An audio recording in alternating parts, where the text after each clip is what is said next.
Bueno, chicos, bienvenidos a esta segunda sesión del curso de seguridad informática en software y redes. Ya el día de hoy vamos a empezar de lleno con la temática del curso. Como les comenté en el día de ayer, vamos a empezar desde lo más básico, es decir, los fundamentos. Eh, la verdad es que estoy emocionado por iniciar este viaje, por todo este mundo de la seguridad informática, dado que considero que esto es una de las ramas, como ya les comenté el día de ayer, más importantes dentro del mundo de la informática. Y pues en el curso iremos de menos a más, es decir, desde lo más sencillo, lo más básico, lo que tal vez uno consideraría que es lo obvio, pero realmente a veces no lo es tanto, porque así como pudimos ver en la evaluación de ayer, a veces confundimos términos y ese tipo de cosas. Entonces iremos desde lo más sencillo y básico, iremos subiendo de nivel, sesión a sesión. Entonces, como todo, vamos a empezar por definir y esclarecer conceptos. Es decir, vamos a empezar definiendo y esclareciendo las dudas que hay respecto a esos conceptos básicos que hacen parte de este mundo de la seguridad. Entonces, si yo les pregunto, ¿qué es un sistema informático? ¿Qué me dirían ustedes? Uy, profe, suena fácil, pero no tan fácil. Pues, sistema, la palabra sistema habla de la interrelación de un sistema de varios componentes y en este caso complementada con la palabra informático, aludimos que esos sistemas o esos componentes trabajan en sí Listo. con una información de entrada, una información que procesa y una información que tiene una salida. Perfecto. Entonces podríamos decir o podemos decir, dando una definición un poco más concreta y en base a tu aporte, que es el conjunto que resulta de integrar cuatro elementos o componentes, que son el hardware, el software, los datos y los usuarios. Esto para hacer posible el procesamiento automático de datos mediante el uso de los ordenadores, ¿cierto? Digamos que esa sería la definición de sistema informático. Entonces, tú hablaste de unos componentes. Entonces, yo digo, ¿cuál entonces será el objetivo de integrar todos esos componentes? ¿Para qué querríamos hacer eso?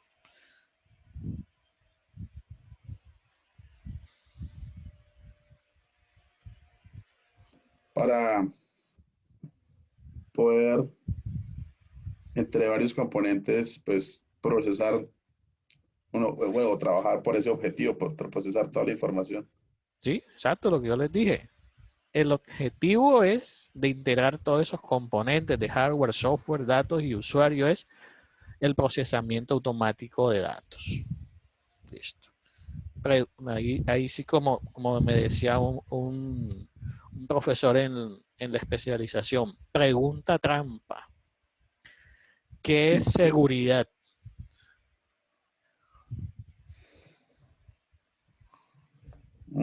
Hay varias. Puede ser seguridad física, seguridad informática, seguridad en el trabajo.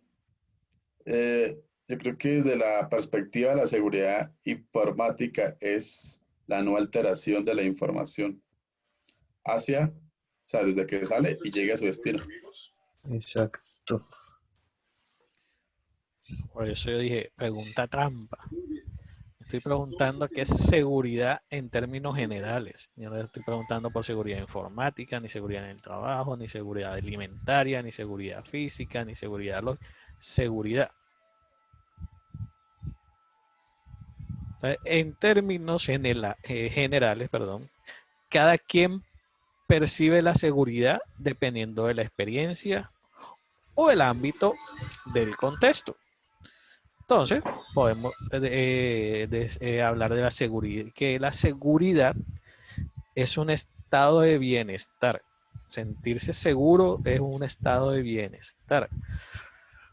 También podríamos decir que la seguridad es la ausencia de riesgo, un estado de confianza que se tiene con alguien o algo, digamos que podríamos decirlo también. En términos generales, independientemente del ámbito, siempre lo que se busca con la seguridad es eh, decir o sentir eh, una sensación de bienestar y de confianza. Eso es sentirse seguro, eso es seguridad, no tener dudas. ¿Listo? Ok, profe. Ahora, ¿qué es un dato?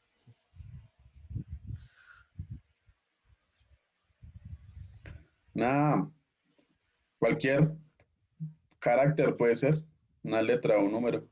Exacto. Sí,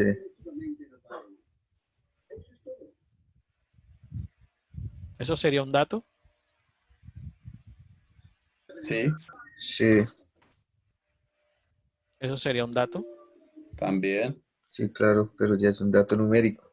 Exacto. Entonces, un dato es cualquier secuencia de uno o más símbolos a los que se les da significado mediante actos específicos de interpretación, pero que en esencia no nos dice nada. Uy, profe, ¿cómo así me perdí? ¿Por qué no nos dice nada? Porque Víctor, ¿qué nos dice Víctor? Puede ser un nombre, puede ser una marca. 25 puede ser la edad de alguien, puede ser un porcentaje de algo.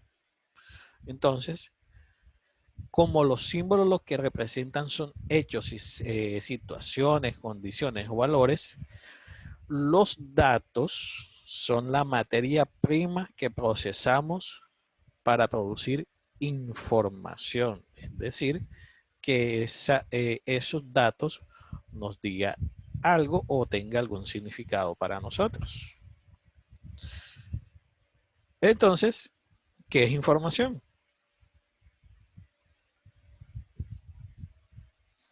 Todo aquello que nos aporta datos exactos o que nos sirven, esos datos para algo. Nos informan de algo, esos datos. Sí, puede ser. Sí, como que nos brindan un concepto, ¿no? Acerca de algo. Y son, pues, varios datos de algo. Información en base a la definición que ya dijimos de datos. Entonces, es el conjunto de datos procesados de forma significativa, ordenados y con una secuencia lógica que permite interpretación.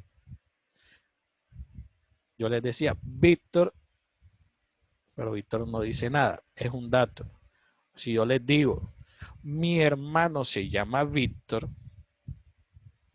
ya hay un componente, están ordenados de una forma específica y con una secuencia lógica específica que me permite interpretar o darle significado. Entonces, el resultado es la información es el resultado de procesar o transformar los datos. Y la información es la que es significativa y tiene valor o significado para el usuario. Porque si nosotros le decimos a un usuario Víctor o le decimos 25, el usuario nos va a decir, pero Víctor, ¿qué? 25 qué. En cambio, si le decimos, no, el 25% de las escuelas en Bogotá ya están reabriendo por tema del COVID, ya hay un componente ordenado y con una secuencia lógica que nos permite y nos aporta un significado. ¿Listo? ¿Cómo vamos hasta ahí? Bien, bien, profe, todo bien. Listo. Bien, profe, Entonces, bien, bien. ya vimos que es seguridad, ya vimos que es dato, ya vimos que es información, pero todo por separadito. Ahora, ¿qué es seguridad de la información? ¿Qué creen ustedes que es seguridad de la información?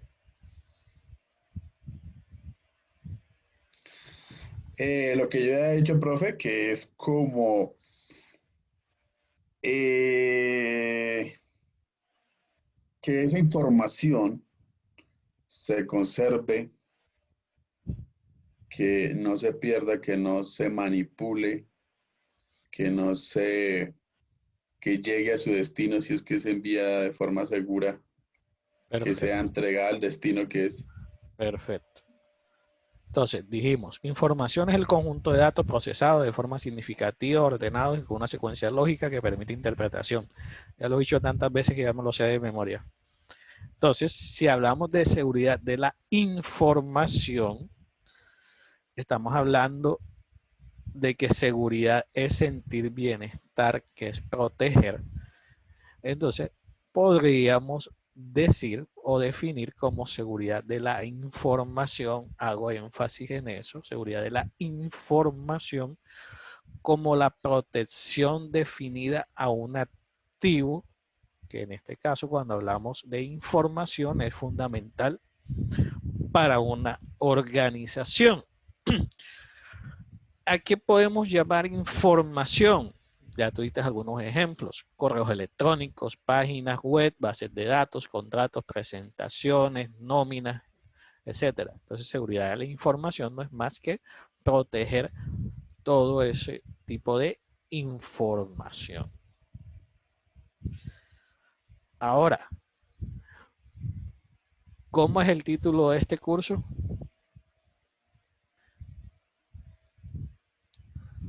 Seguridad de la información.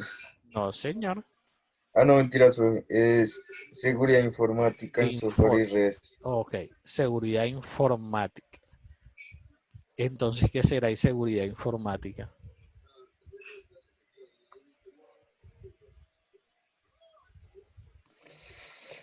Uy, profe, seguridad, Informática. seguridad informática, yo creo que es como la seguridad no solo a la red, sino también a los dispositivos, es decir, no solo tangible, sino también a lo intangible que compone un sistema de comunicación. Sí, seguridad informática es la protección de la infraestructura tecnológica y de comunicaciones que soportan la misión de una organización. Es decir, se encarga de la seguridad del medio informático, es decir, se encarga de cubrir todas las áreas, tanto la información como activo de las organizaciones, como la infraestructura física. Entonces, si ustedes escuchan, no, es que él es especialista en seguridad de la información, es un profesional que está especializado en cubrir toda la parte lógica de información, lo que vimos, seguridad en bases de datos, en correos, en etcétera, etcétera, etcétera. Pero ya cuando alguien es especialista en seguridad informática, ya cubre todos los aspectos, tanto la parte de la información como la parte de la infraestructura tecnológica de la empresa. ¿Cómo lo hace?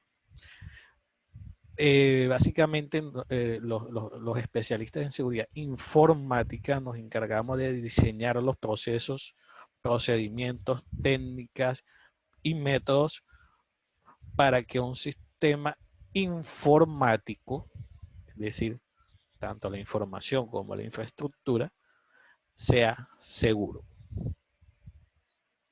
¿Listo? clara la diferencia entre seguridad informática y seguridad de la información. Claro. Sí, profe. Listo. Hasta ahí vamos bien. Sí, señor. Cuando yo empecé en todo este mundo de neciar computadores y del hacking, entre comillas, yo dije, yo quiero vivir de esto y tal. Pero como les comenté ayer, son pocas las universidades que brindan esta especialización. Entonces alguien me dijo, no, pero eso es estudia auditoría de sistemas, que eso a la final es lo mismo. Y casi cometo el error de irme a estudiar auditoría de sistemas pensando que era exactamente lo mismo que seguridad informática y no. Entonces, viene auditoría de sistemas o seguridad informática. ¿A qué realmente es lo que me quiero dedicar? Podría decirse la pregunta. Entonces, ¿qué creen ustedes que es la auditoría de sistemas ya habiendo visto lo que es la seguridad informática? ¿Qué creen ustedes entonces que hace un auditor de sistemas? Yo creo que lo que hace es la verificación de que todo un conjunto, de que todo un conjunto de elementos, dispositivos y de software permitan efectivamente la seguridad informática. O sea, que es validar que efectivamente se lleve a cabo una buena seguridad informática. Sí, sí, te puede Sí, decir. es como auditar que los procesos se lleven a cabo efectivamente.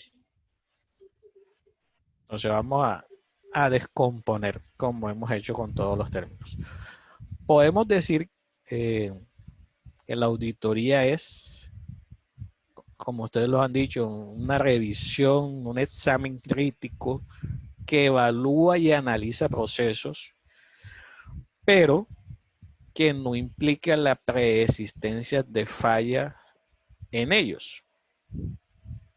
Entonces, digamos que auditar es hacer un examen para evaluar si un proceso eh, se está cumpliendo su objetivo sin que haya preexistencia de fallas.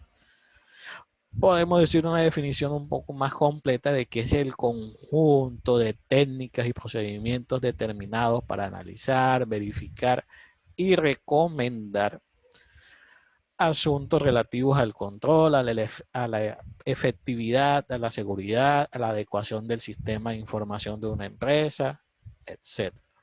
Entonces, si empiezan a ver la balanza y la diferencia, Sí, sí, señor. entonces, para que nos quede más claro todavía, vamos a ponerlos en paralelo. Entonces, mientras la seguridad informática, vamos a leerlo textualmente, es la disciplina que se encarga de diseñar los procesos, procedimientos, técnicas y métodos para que un sistema de información sea seguro y a la vez se encarga de que la seguridad del medio informático sea el más óptimo.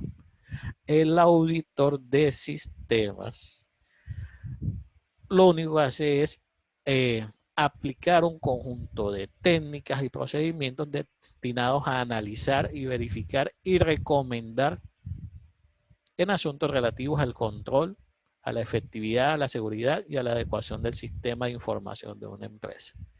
En Profe, términos prácticos y sencillos, los auditores solamente se dedican a revisar y a decir qué es lo que puede llegar a estar pasando, mientras que los de seguridad informática somos los que tenemos el chicharrón de identificarlo y resolverlo.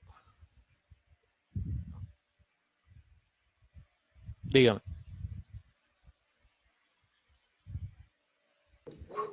no, iba a preguntar que desde su campo, profe, desde su, desde su cargo como tal, como Sí, trabajador en esa empresa, eh, tienen algún campo específico o como tal abarcan todo lo de seguridad informática? todo. Pero, eh, por lo menos, como les comenté, yo soy encargado más que todo a la consultoría y a temas de ingeniería social, capacitación a los usuarios y eso. Pero hay otros chicos, bueno, digo chicos porque yo todavía me considero joven, de que si ya está, cada uno está enfocado en sus áreas. Hay uno que está certificado en hacking ético, en técnicas de instrucción y todo ese tipo de cosas. O sea, es un grupo interdisciplinario porque a pesar de que nuestro jefe sí es un sensei y nosotros decimos que él como que empezó la universidad a los 10 años porque ya tiene doctorado, maestría, postdoctorado y nosotros decimos a qué hora hizo todo eso. Y el man sabe de todo. Pero el saber de todo a veces no es tan bueno, ¿verdad? A veces es mejor especializarse en puntos específicos. Entonces así es como se trabaja en la empresa. Cada uno digamos que tiene su área de especialidad. Y sí, manejamos todo el campo amplio de la seguridad informática. Profe, así como pregunta curiosa, en Colombia, sin subestimarnos, repito, Sí, sí hay tanto talento como para, del lado oscuro como para amenazar eh, intereses de los ciudadanos. O sea, si hay gente sí, con mucha sí, desperticia, creo que se pronuncia. sí, bastante, bastante, bastante. Ya cuando llegue el momento les voy a mostrar casos de la vida real como el programa de hace tiempo que hay en la televisión, que a veces no son tan comerciales en el sentido de que no salen tanto en las noticias y se van a dar cuenta de que sí, aquí en Colombia, y es que yo, con el perdón de la expresión, en Colombia somos inteligentes pero para lo malo. Ese ya es un dicho clásico del folclore colombiano y lastimosamente es así. Pero así también como hay malos, también habemos buenos. Ujú. Pero sí, aquí sí hay gente que hace sus cositas que no deben hacer. Listo. Entonces ya tenemos claro que es un auditor de sistemas, que es la auditoría de sistemas y que es un especialista en seguridad informática y que es como tal la seguridad informática. Ahora, ¿por qué es necesaria la seguridad informática? Pues es necesaria porque ¿qué traen ustedes? Además de lo que está aquí. Uy, profe, creo que comencemos por nosotros como ciudadanos para salvaguardar nuestra identidad, nuestra seguridad, nuestra privacidad en todos los ámbitos bancarios, en todos los datos personales. A nivel país, por ejemplo, todo el tema de, de bienes, información militar. Creo Sí, que debe estar aplicando. en todo. Entonces, por citar algunas cosas, ¿por qué es necesaria la seguridad informática? Porque la información se almacena ya hoy en día de forma compacta y puede ser recuperada, copiada, transmitida o manipulada de forma rápida e incluso clandestina.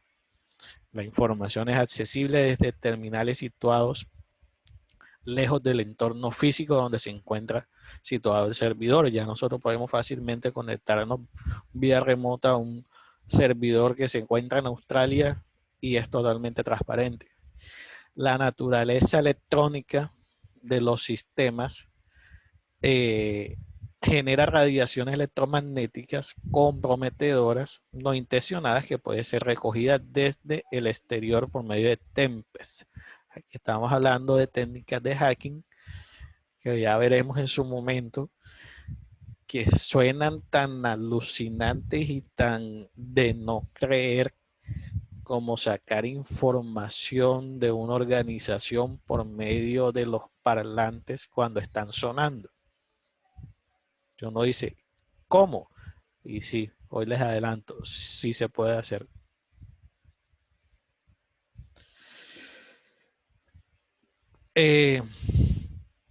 Con el continuo desarrollo de la expansión de la red de comunicación, es más que necesario el uso creciente de servicios transaccionales para transmitir información confidencial, y aquí estamos hablando de transacciones bancarias y todo ese tipo de cosas.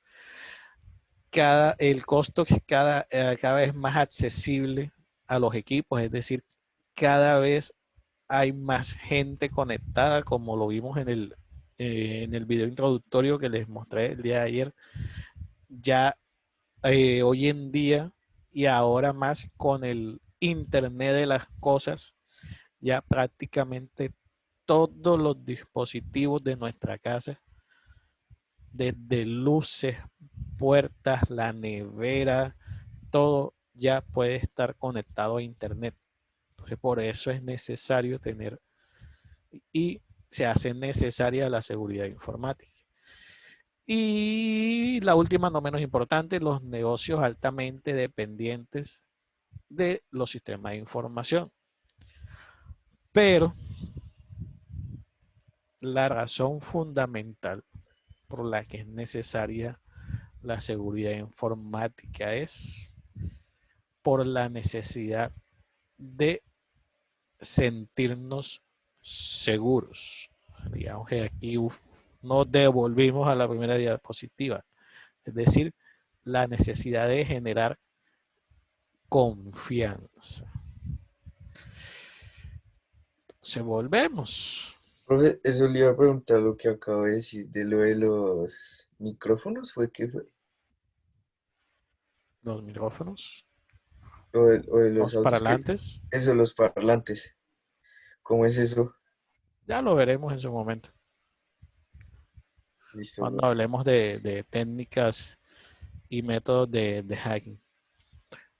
Entonces, me perdí. Generar confianza. Entonces, ¿qué creen ustedes que podríamos definir como un ámbito o ambiente confiable? ¿Será lo mismo que seguridad? ¿Ustedes qué dicen? Yo digo que un ambiente confiable es cuando yo, por ejemplo, tengo un checklist y puedo revisar que todo se está implementando bien. Después de la auditoría, por ejemplo, puedo decir, sí, están cumpliendo, tienen seguridad de información, gracias a las buenas prácticas de la seguridad informática, por lo tanto, su ámbito o su ambiente es confiable. Listo. Entonces podemos decir que la confianza es algo que se debe percibir si estamos aplicando la seguridad informática, por eso es tan importante. Pero debemos considerar de que el hecho de que se perciba mayor o mejor confianza no quiere decir necesariamente que realmente estemos seguros. ¿Por qué? Porque normalmente la seguridad para un experto en seguridad puede ser percibida como baja en un elemento o un ámbito, y para una persona sin conocimientos puede ser percibida como alta solo por el hecho del desconocimiento de la tecnología o de la plataforma. Entonces, la principal tarea de nosotros los profesionales en seguridad informática es la de minimizar todos esos riesgos para obtener una mejor y mayor seguridad que genere confianza verdadera en los usuarios. Entonces, digamos que eso es lo que al final es lo que busca la seguridad informática. Ya vamos a seguir viendo en las siguientes diapositivas, y lo vimos en el video de ayer. Nos lo decía Chema Alonso, que lo que nosotros queremos es, o lo que se busca hoy en día es que la seguridad sea lo más transparente para el usuario y que no sea y que sea lo menos tediosa posible para ellos. ¿Por qué? Porque desafortunadamente esa confianza, dada todas las cosas que pasan a diario, todas las incidencias que se presentan, esa percepción de confianza y de sentirse seguro a veces se pierde. ¿Por qué? Veamos algunas cifras.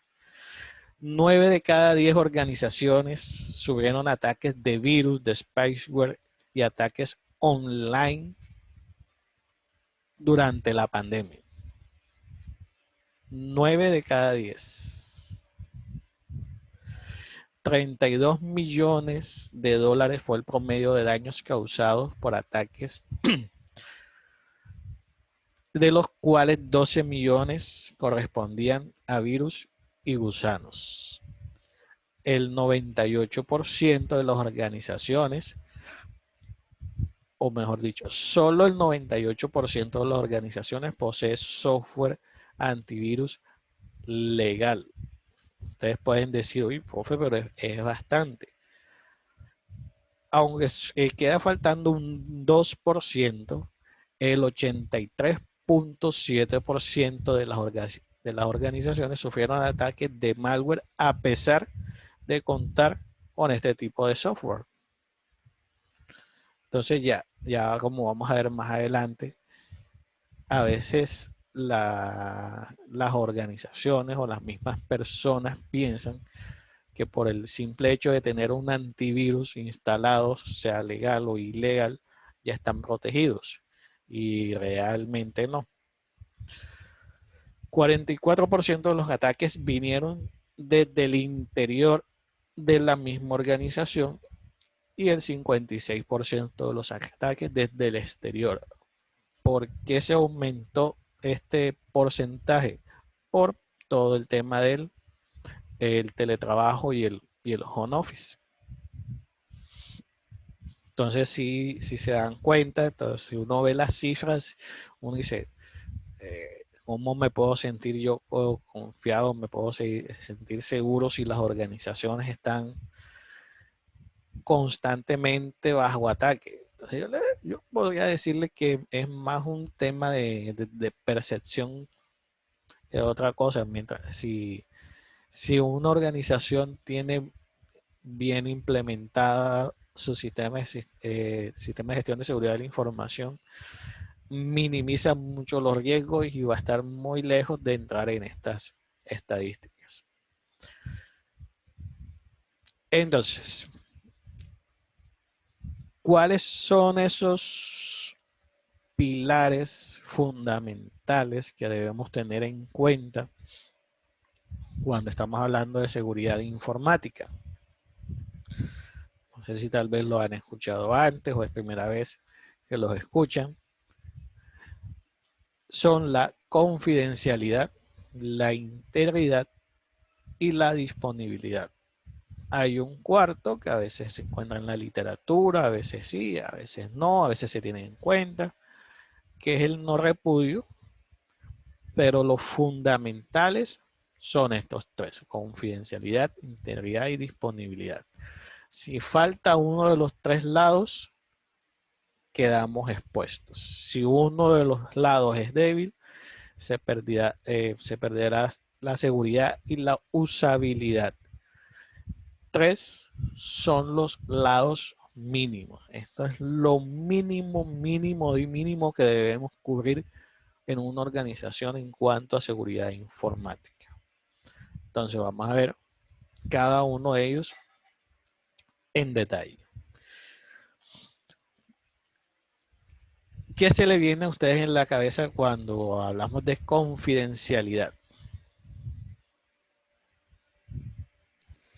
Por ejemplo, en la organización donde trabajo, cuando ingresé, lo primero que me hicieron fue firmar una carta de Cla- confidencialidad. Es una cláusula de Sí, confidencia. donde los procedimientos, protocolos, software y todas las demás herramientas que utiliza la empresa no se pueden divulgar, vender a terceros, manipular fuera de los equipos con los que entrega la organización. Etcétera, etcétera. Exacto. Entonces, haciendo una definición más técnica,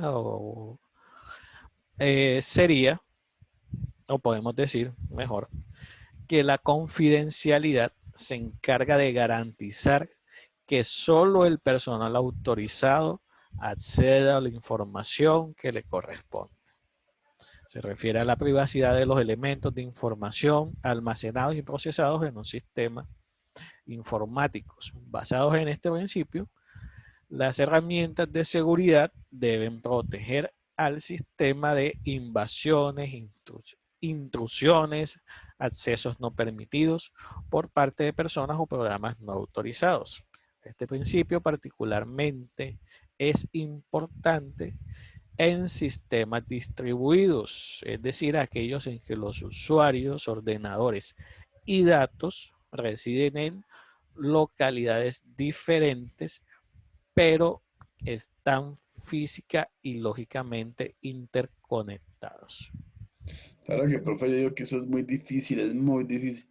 Si le robaron información a las agencias de inteligencia de los Estados Unidos, yo digo Sí, pensando a veces pensando, por ejemplo, hoy en día con el home office, profe, imagínese. O sea, ahí nada más sí, sí, controlar sí. ese tema es complejo. Bastante complejo. Entonces, si alguien accede a esa información, se pierde el valor, perdemos la intimidad, perdemos la credibilidad, entre algunas otras cosas. Entonces, ¿qué, eh, qué herramientas podemos utilizar para garantizar un poco de esa confidencialidad?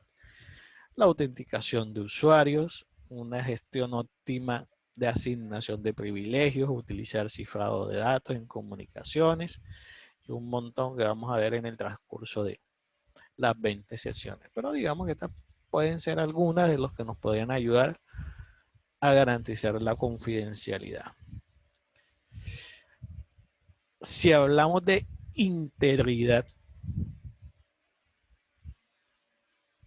¿a qué piensan ustedes que estamos haciendo referencia? Aunque aquí está la definición, pero en sus palabras. Como la palabra lo dice, integridad, que sea como a entero, ¿sí? Que la información sea, sea correcta, siempre sea se la mantenga la misma que es. para todos. La integridad se refiere a la validez y consistencia de los elementos de información almacenados y procesados en un sistema informático. Digamos que esa es la definición más simple. Basándose que en el principio de que las herramientas de seguridad informática deben asegurar que los procesos de actualización estén sincronizados y no se duplique la información, de que todos los elementos del sistema que la manipulen lo hagan de forma correcta y no lo alteren. Entonces, este principio es particularmente importante en sistemas descentralizados. En la anterior hablamos de los sistemas centralizados, acá son los descentralizados, es decir, aquellos en que diferentes usuarios, ordenadores y procesos comparten la misma información. ¿Cómo podríamos llegar a garantizar o ayudar un poco en la integridad de la información?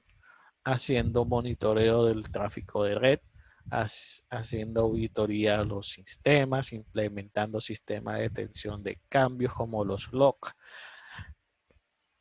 haciendo e implementando las copias de seguridad regulares y ese tipo de cosas.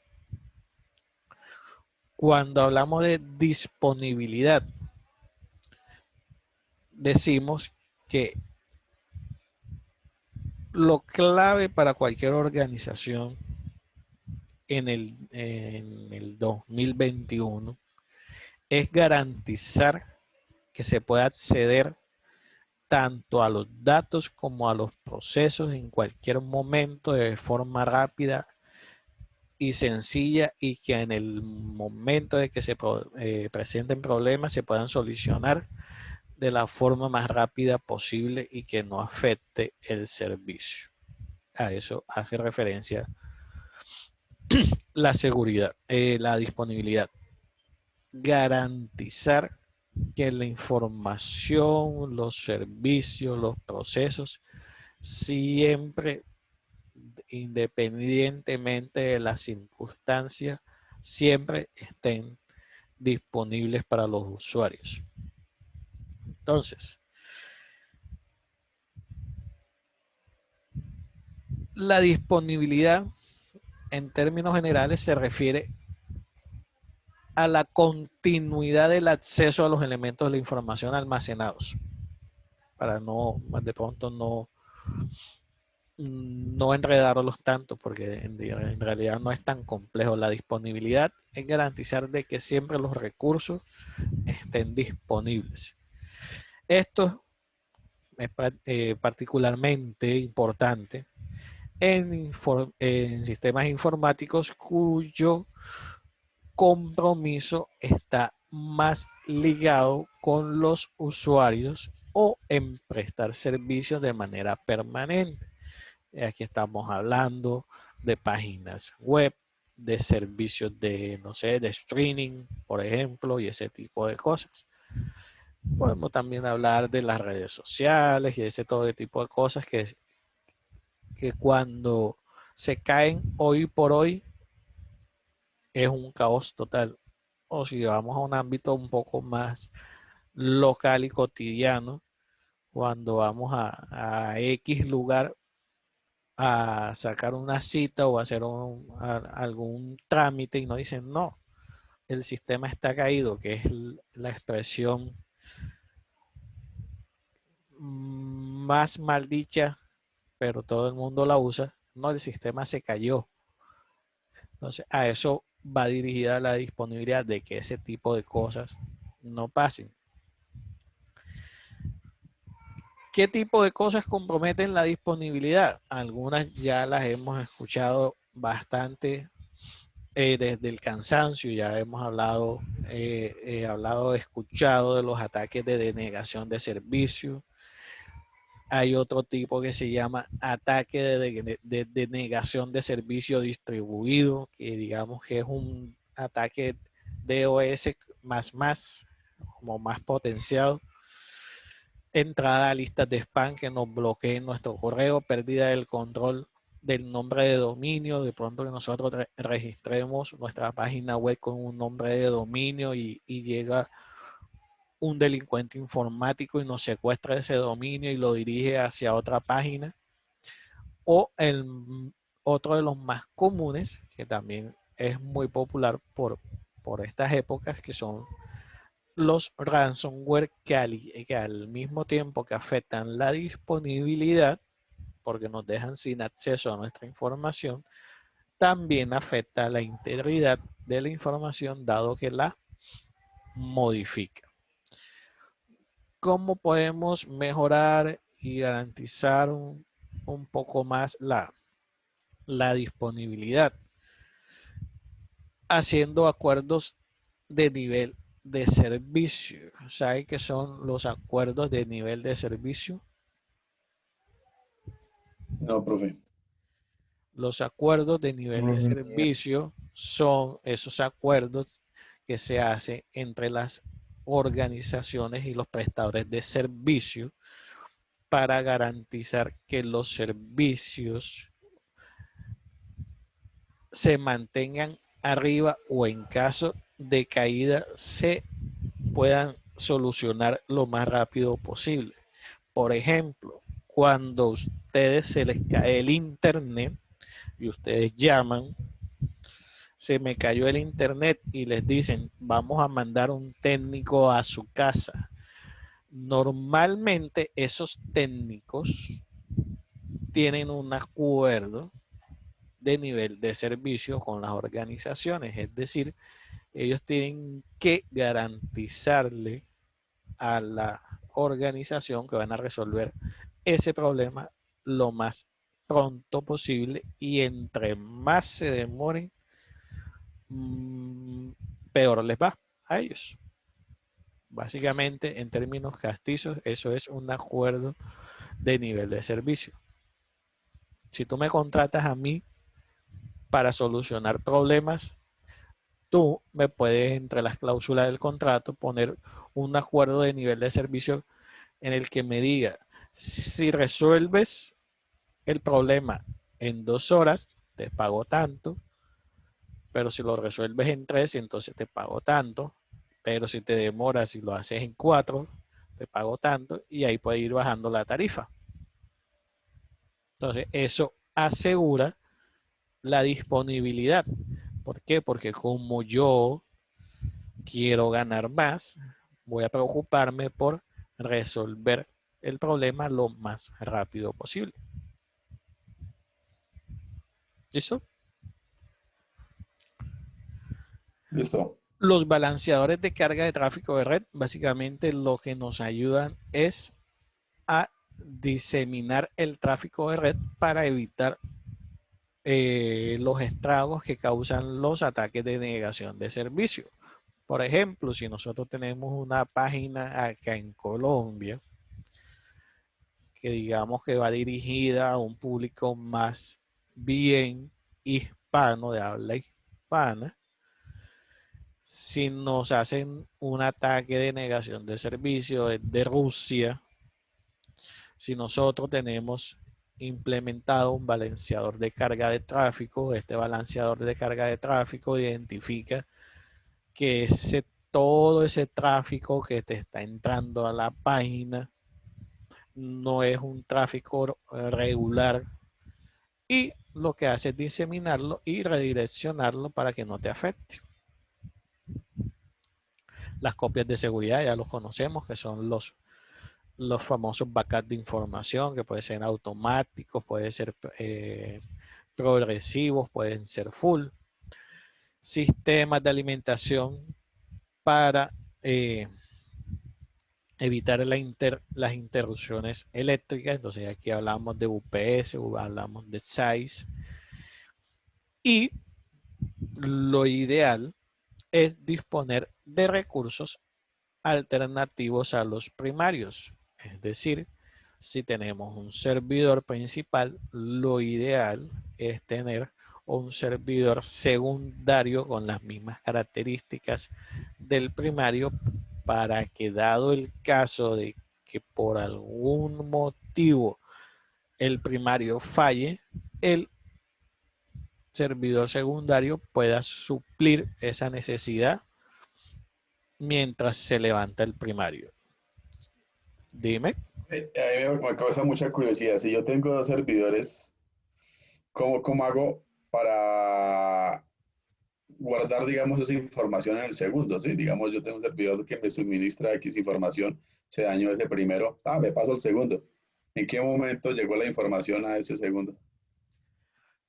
Bueno, por lo menos en el banco, hablando desde el ámbito personal, profesional, nuestros servidores trabajan como servidores redundantes, es decir, nuestros servidores principales diariamente en la noche se hacen una copia de sí mismos en el servidor, en unos servidores secundarios, por medio de una aplicación que se llama Call Backup, que lo que hace es que toda esa información que se procesó y se guardó en ese servidor primario en la noche, a través de una tarea automática, se duplica o hace una copia incremental, porque si ya, como es un proceso diario, yo puedo hacer, o yo hago más bien, la primera copia es una copia full, pero ya las copias subsecuentes no son copias full,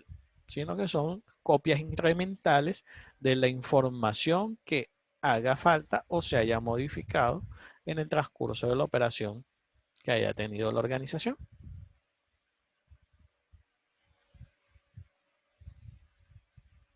Ah, ok, vale, gracias, profe. Es minimizándolo un poco y guardando las proporciones, algo parecido a lo que hace ¿cómo se llama? Ay, el Dropbox y el Google Drive, sí, Google Drive, sí, el Google Drive. Tú puedes tener toda tu información en Internet, estás trabajando las copias eh, locales, y cuando tú haces una modificación, esos programas no hacen una copia completa de toda tu carpeta de archivos. Ellos tienen unos sistemas especiales que lo que hacen es detectar cuáles fueron esos únicos archivos que se modificaron, y esos son los que él toma y sube a la nube. Mientras que el Dropbox y el Google Drive, por citar algunos ejemplos, lo hacen de manera automática. Hay algunos ya más, como estamos hablando de mayor volumen, que por ejemplo en un banco, imagínate el volumen de transacciones que se realizan en una oficina. ¿Qué pasaría con la red si cada vez que se hace una transacción se hace una copia de seguridad de esa transacción?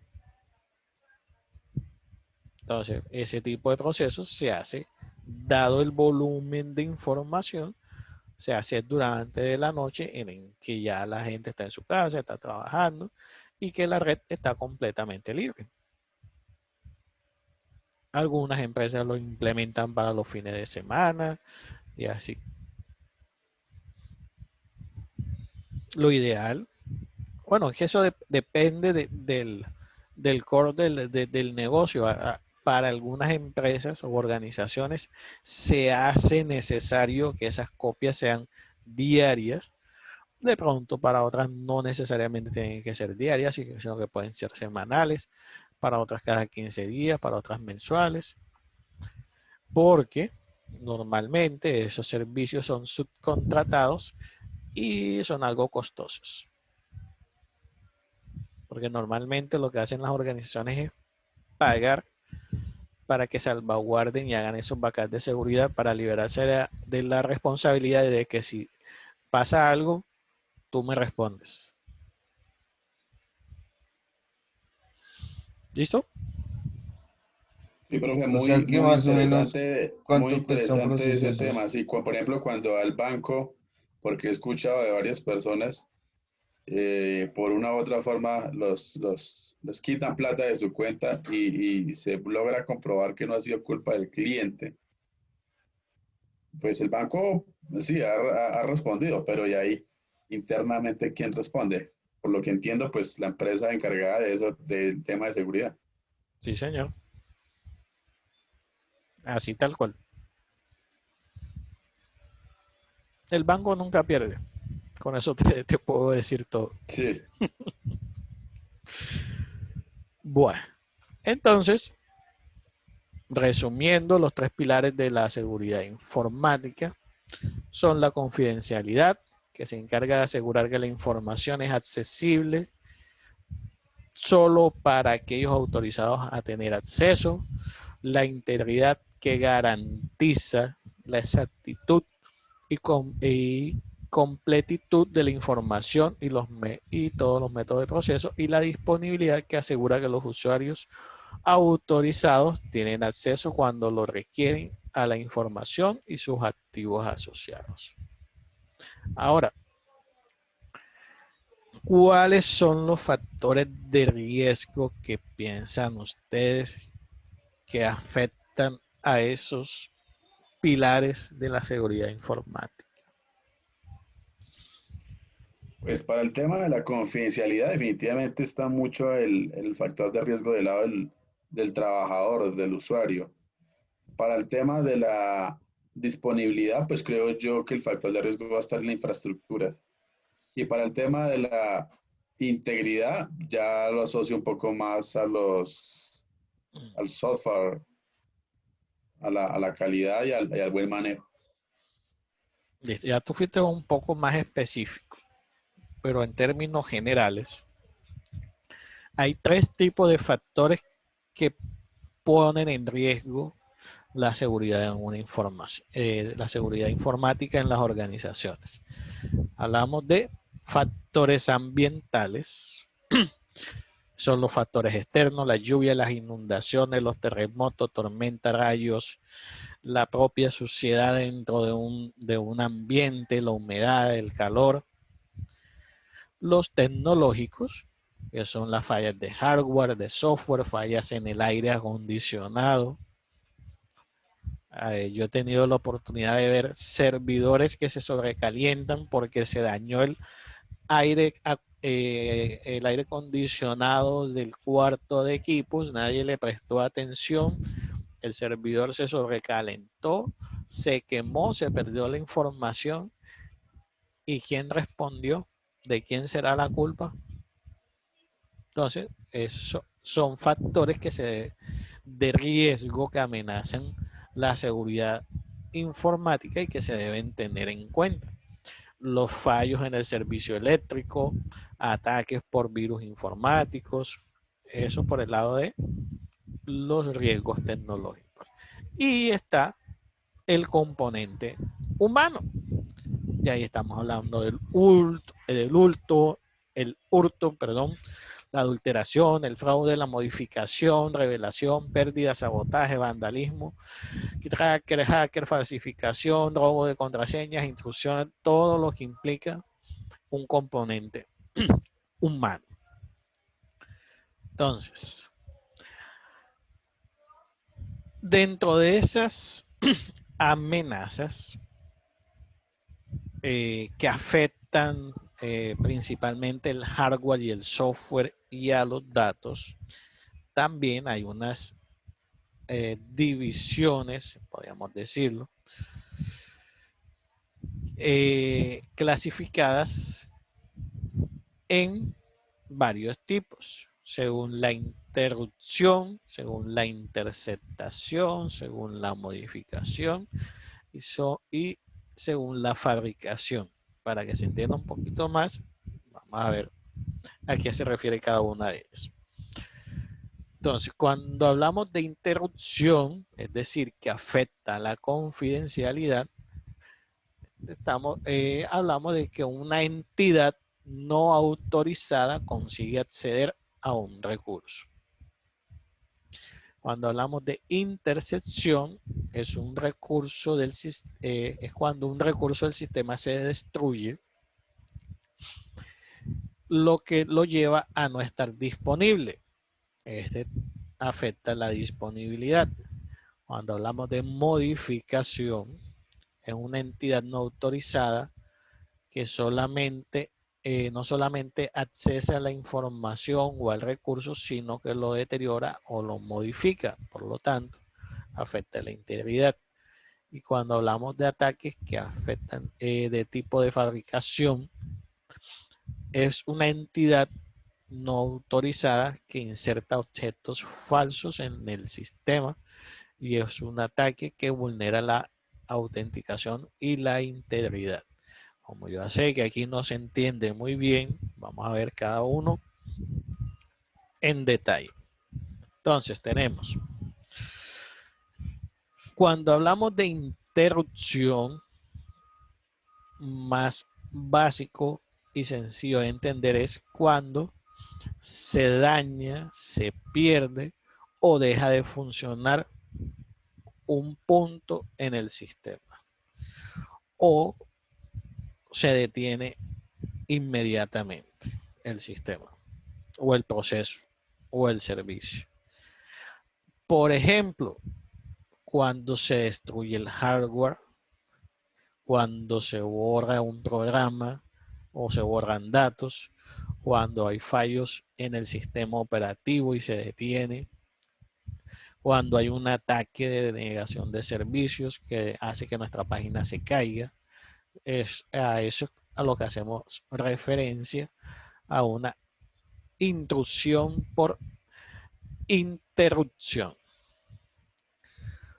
Cuando hablamos de intercepción, es acceso a la información por parte de personas no autorizadas, usando privilegios que de pronto no adquirieron de manera legal.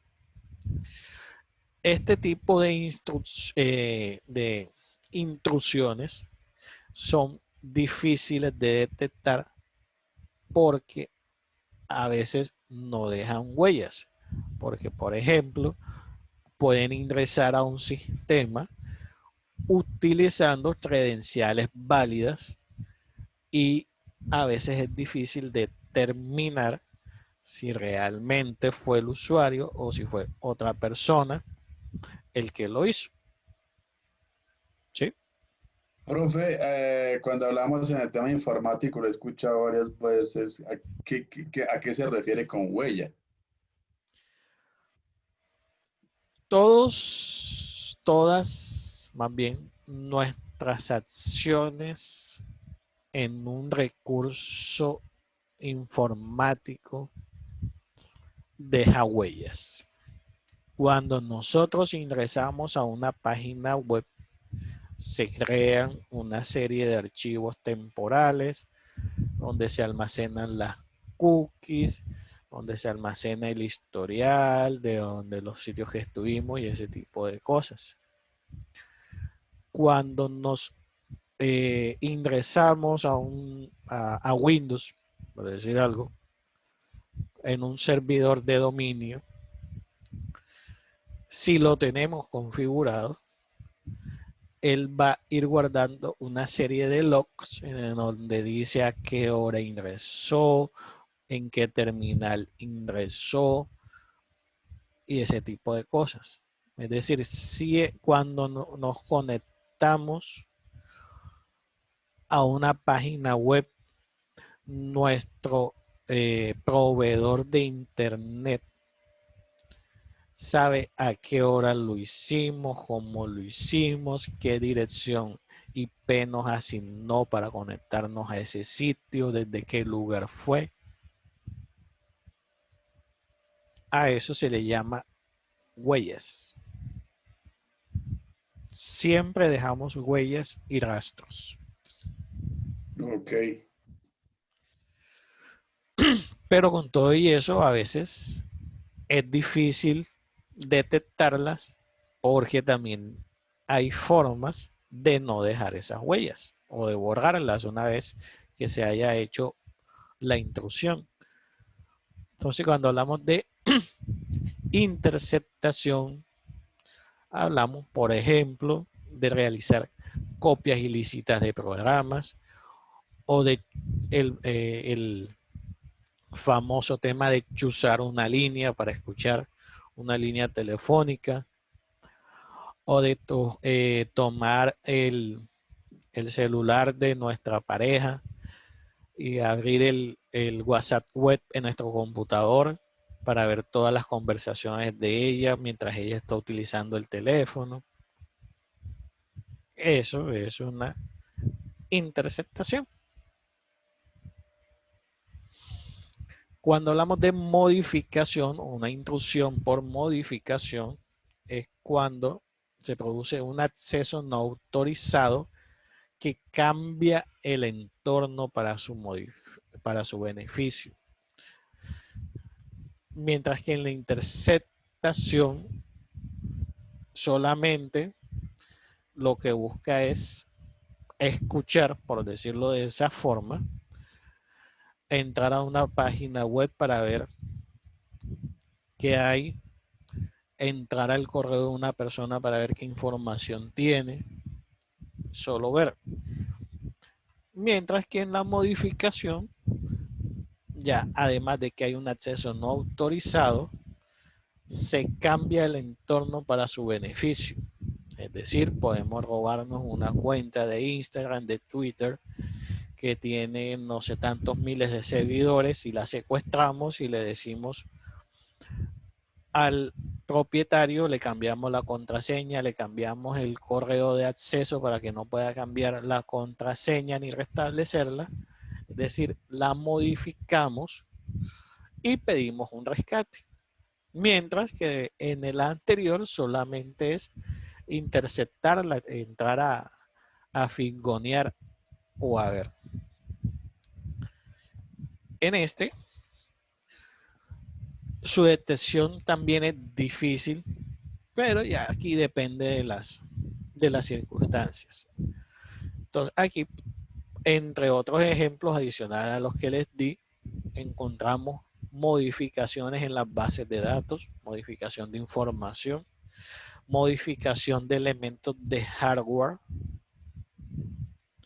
de pronto para poder acceder a un sitio necesitamos duplicar una tarjeta de acceso y ese tipo de cosas.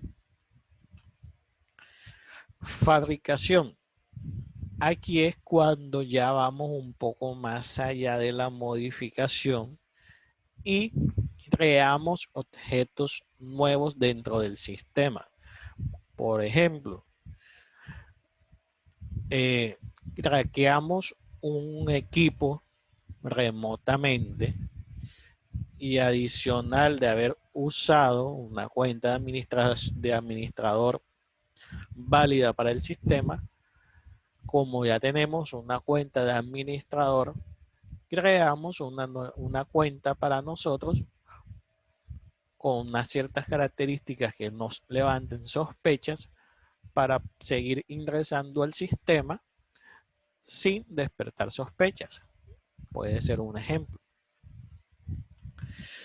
Su detección también es difícil porque implica delitos de falsificación, de suplantación. Entonces, entre muchas otras cosas y ejemplos que ya les mencioné, tenemos también añadir transacciones a la red, añadir registros en la base de datos, mientras que acá solamente modificábamos, ya acá hablamos de añadir nuevos registros. Entonces, clara, ahora sí, la diferencia entre los cuatro. Sí, señor. Entonces, también podemos decir que hay unos tipos de ataque. Tenemos ataques activos, pasivos, internos, externos y distribuidos. Cuando hablamos de ataques activos, implican algún tipo de modificación en los datos. Entonces, en este tipo de ataques activos, hablamos de suplantación de identidad o spoofing, de alteración de mensajes, de degradación fraudulenta de servicios, de escalamiento de privilegios. Cuando hablamos de ataques pasivos, son los que no provocan alteración en los datos, son difíciles de detectar y prevenirlos es una de las debe ser una de nuestras prioridades, porque a diferencia de un ataque activo que puede ser detectado por algún sistema de detección que nosotros tengamos, el ataque pasivo muy pocas veces le activa las alarmas, por decirlo de esa forma. Cuando hablamos de ataques internos, son ataques que vienen desde dentro de la organización, es decir, por parte muchas veces de los mismos trabajadores de nuestra organización. Cuando hablamos de ataques externos, son personas externas a nuestra organización, pueden ser proveedores, pueden ser distribuidores o personas que no tengan ningún tipo de relación con nuestra organización. Y cuando hablamos de ataques distribuidos, es la combinación de los cuatro. Es decir, se pueden conjugar o unir personas dentro de la organización en complicidad con de pronto un proveedor para realizar un ataque activo o pasivo para, por ejemplo, extraer información de nuestra información, de nuestra organización. ¿Qué es lo que quieren los atacantes o esas personas que quieren hacer daño? Básicamente es escanear los sistemas de documentos confidenciales, es decir, encontrar información confidencial que puedan utilizar con para una remuneración económica, por decirlo así.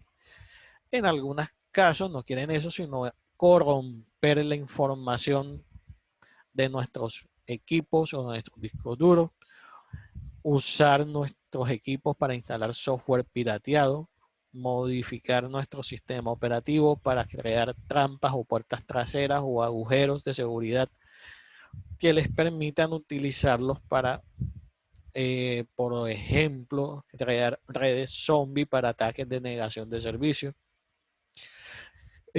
Usar aplicaciones o bancas a domicilio con nuestro número de tarjeta de crédito o transferir dinero a sus cuentas, instalar malware en un servidor, entre todas las que ustedes se quieran imaginar. ¿Por qué esto es atractivo? ¿Por qué les gusta o por qué creen ustedes que a los delincuentes informáticos les gusta tanto esto? Primero, obviamente por el beneficio económico. Segundo, porque muchos ciudadanos no atendemos las recomendaciones de seguridad, entonces es como, hay como mucho incauto, o habemos. Y yo creo que también hay un componente ahí de emoción y de todo ese tema de superación lo que no muestran de los hackers duros, es que les gusta entrar a ciertos sistemas, es más como por superarse ellos, ¿no? Por el tema de, de- de- del triunfo de que lo logró. Sí, también. Entonces, podemos, resumiéndolo, ¿por qué es tan atractivo lo que han dicho las investigaciones? Por tres aspectos fundamentales. Porque los datos son objetos pequeños, es decir, la información que se ataca está almacenada en contenedores pequeños, no es necesario llevar un camión.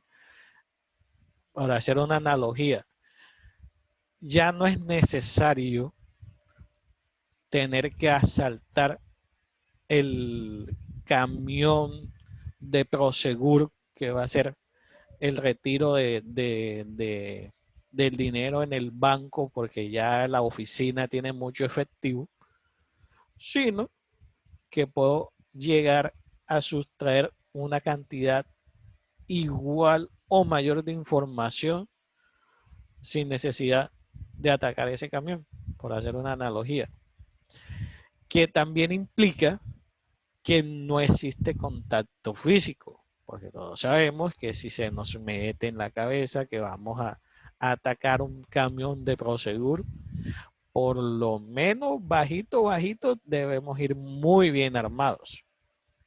Entonces, ¿por qué es tan atractivo? Porque no existe contacto físico, es decir, se asegura el anonimato y la integridad física del propio delincuente. Es mejor para mí desde mi computador intentar acceder a la cuenta bancaria de una persona, extraerle el dinero, a ir directamente donde la persona, asaltarla, que de pronto las cosas salgan mal y que me pueda hacer algo o él a mí o yo a él y por ir a querer robarme unos pesos termine en la cárcel y entonces es peor la medicina que la enfermedad. Y lo otro es el alto valor, los datos, es decir, el contenido a robar puede valer mucho más que el soporte que los almacena. Es decir, el servidor, el computador, el disco, la memoria, etcétera. Entonces, hoy en día, el activo más valioso de las organizaciones y el nuevo petróleo es la información. Hoy en día, el que tiene la información tiene el poder. Por eso, cada vez es más necesario proteger nuestra información, porque nuestra información vale mucho dinero. Es triste a veces uno como profesional en la seguridad escuchar a las personas decir, no, yo publico todo lo que hago en internet porque a la final, ¿quién soy yo? No se dan cuenta de que están produciéndole a otra persona muchísimo dinero. ¿O por qué creen que Mark Zuckerberg tiene tanto dinero?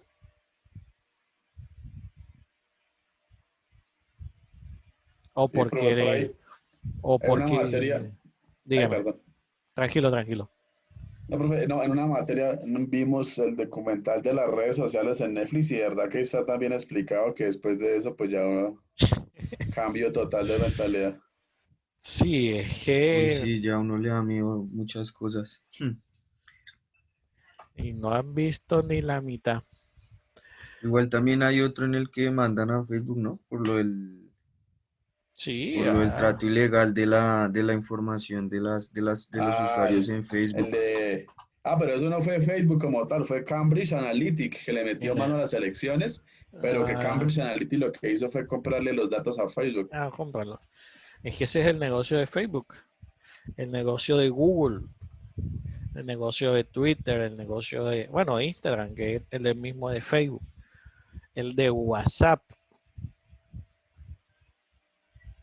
Cuando ustedes le digan, no, ese servicio es gratis, desconfíen. Nada es gratis.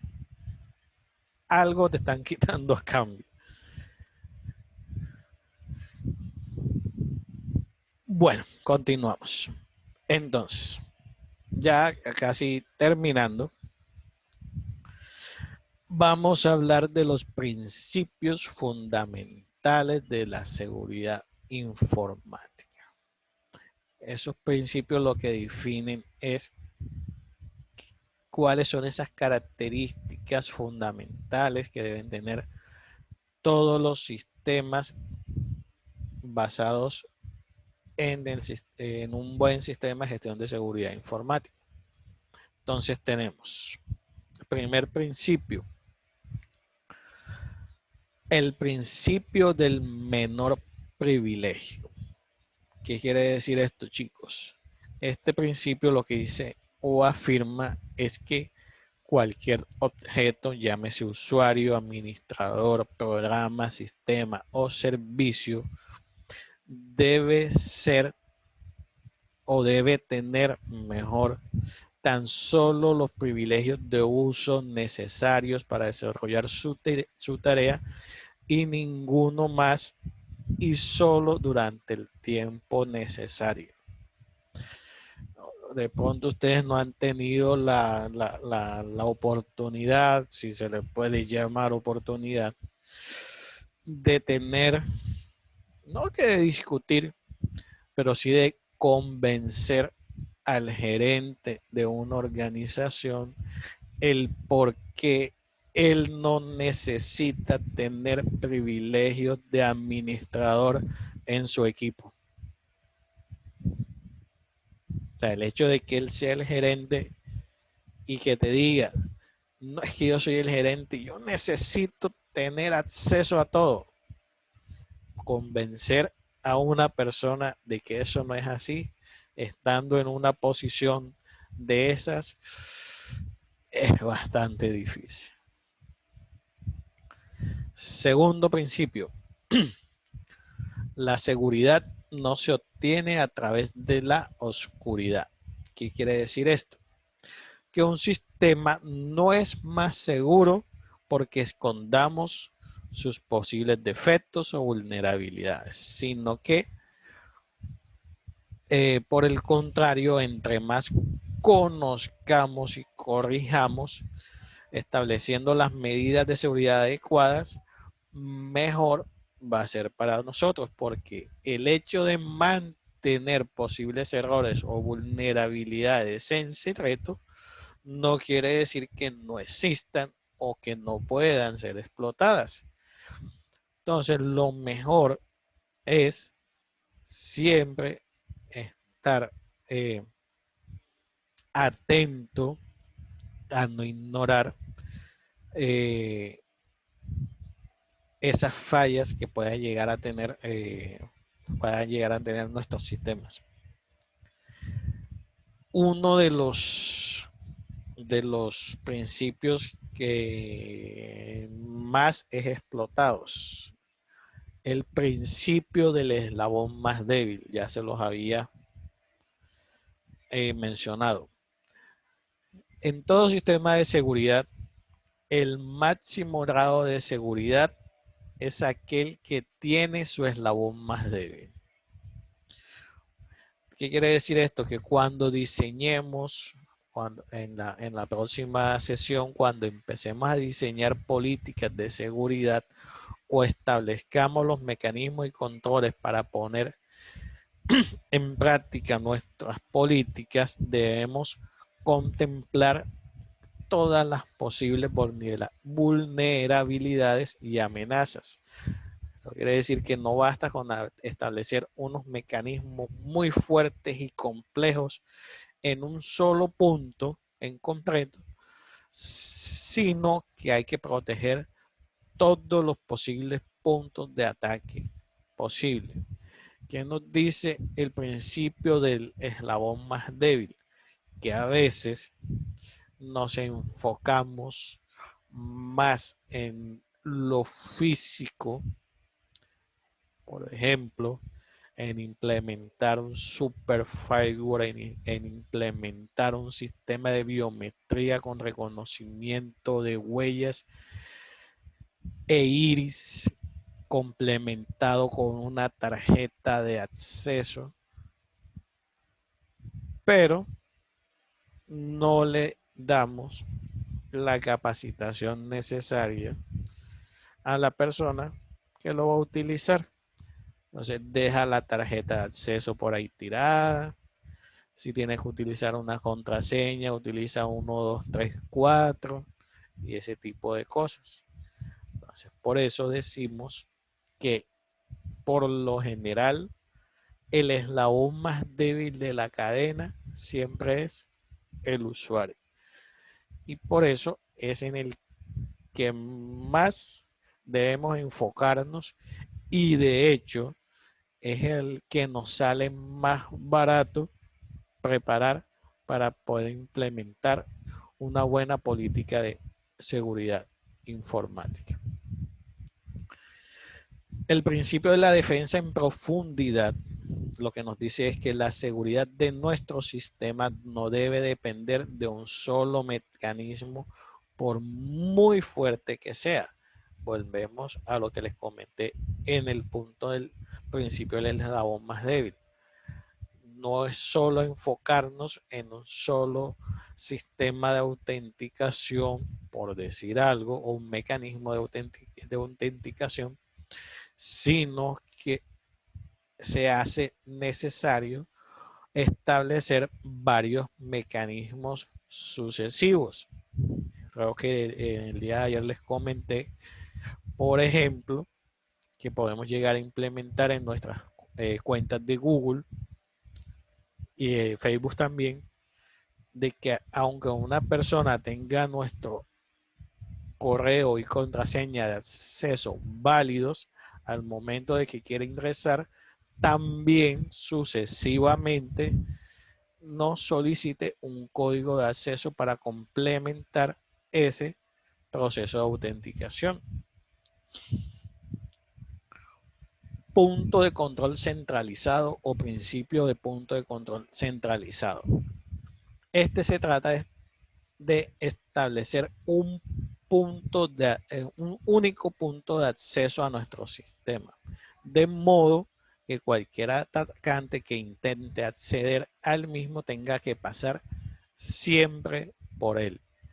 Este único canal de entrada simplifica nuestro sistema de defensa, puesto que nos permite concentrarnos en un único punto, además de que nos permite monitorizar todos los accesos u acciones sospechosas. O sea, por ejemplo, cuando estamos haciendo procesos de hardening, ya sea en Windows. Cuando hablo de hardening hago referencia a implementar políticas o políticas no, criterios de seguridad tanto en Windows como en Linux. Entonces, un ejemplo básico, dejar un único usuario con privilegio de administrador, lo mismo que en una base de datos. ¿Para qué tener varios personas con roles de administrador de base de datos? Lo más recomendable es dejar solo uno y que los demás solamente puedan acceder a lo que tengan que acceder para evitar tener posibles vectores de ataque.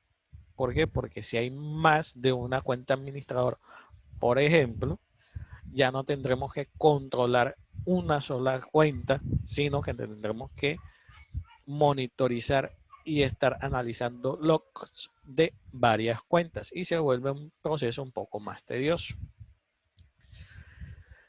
Principio de seguridad en caso de fallo. Este principio lo que afirma es que en caso de que cualquier mecanismo de seguridad falle, nuestro sistema debe quedar en estado seguro. Por ejemplo, si nuestro mecanismo de control de acceso del sistema falla, es preferible a que nadie pueda entrar a que quede abierto. A eso hace referencia este principio. De una manera sencilla y lúdica. Principio de participación universal. Para que cualquier sistema de seguridad funcione, es necesaria la participación universal o al menos no a la oposición activa de usuarios del sistema. Es decir, todos los usuarios deben tener la oportunidad de participar y de generar ideas para poder generar e implementar nuestras políticas de seguridad. ¿Por qué? Porque aunque nosotros seamos los profesionales de seguridad informática, los que conocen mejor cómo funcionan sus procesos son las personas que los viven y los trabajan día a día. O sea, a eso hace referencia este principio de participación universal, que al momento de empezar a definir nuestras políticas para implementar un sistema de gestión de seguridad informática, debemos dejar que participen todos porque las personas que trabajan en día a día en sus procesos son los que mejor saben cómo funcionan. Y el último, pero no menos importante, es el de simplicidad. ¿Qué es lo que dice este principio?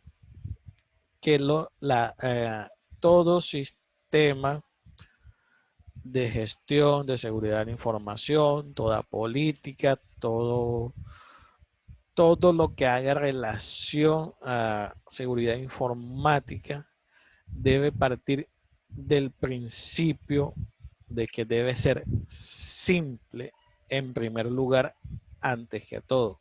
No complicarle la vida al usuario con métodos tediosos, con implementación de procesos o de servicios tediosos que para ellos sean de pronto aburridores o que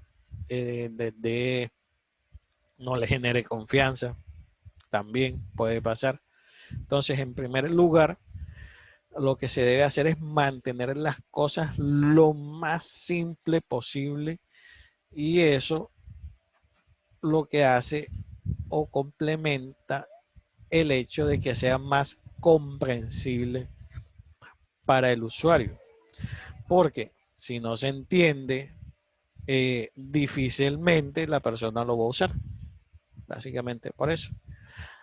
La simplicidad también hace referencia a que esos procesos que de pronto nosotros queramos implementar para salvaguardar la seguridad no sean largos o complejos, porque se vuelven pesarosos. Digamos que ahí estoy volviendo a lo mismo, pero más que todo eso es lo que hace referencia a la simplicidad como principio fundamental de la seguridad informática. Entonces, chicos, no sé si tengan preguntas hasta ahora o cómo les ha parecido. La verdad no me quedó, o sea, no me quedó, me quedé como con la duda de seguridad en caso de fallo. Es decir, yo entendí que si Y falla el sistema, entonces nadie puede ingresar. Te lo pongo más fácil. Cuando aquí a ya ti se dentro, te bloquea pero la clave de tu tarjeta de crédito, ¿tú qué prefieres? ¿No poder acceder o que tu cuenta quede bloqueada? uy, ya me bajaron, perro. No, que la cuenta quede bloqueada. A eso hace referencia. Por eso te informaste, ¿no? Ah, ok, ok. Listo. Ya, perfecto.